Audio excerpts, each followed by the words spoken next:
আমি আমার জনগণকে আরেকটি অনিবার্য বিপ্লবের জন্য প্রস্তুতি নেয়ার কথা বলছি।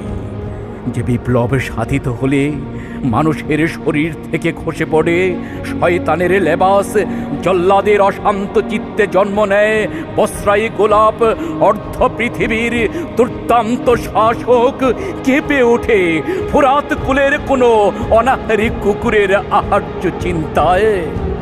যে বিপ্লব সাধিত হলে কন্যা হন্তারক অভাবী পিতাদের জন্য পরওয়ারদিগার খুলে দেন রহমতের সব কটি বদ্ধ দুয়ার, তখন কোনো অভাব আর অভাব থাকে না। উদ্বৃত্ত সম্পদ প্রদানের জন্য পাওয়া যায় না কোনো ক্ষুধাতুর বনিয়াদম। অন্ধকার যত ঘনীভূত হয় ততই উজ্জ্বল হয় বিপ্লবের সম্ভাবনা।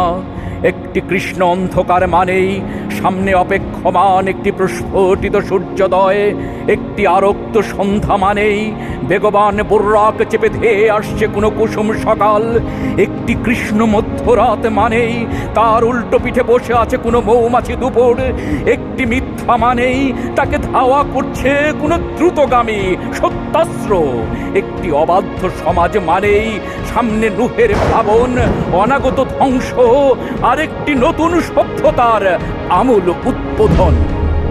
আমি আপনাদেরকে সেই অনিবার্য বিপ্লবের জন্য প্রস্তুতি নেয়ার কথা বলছি।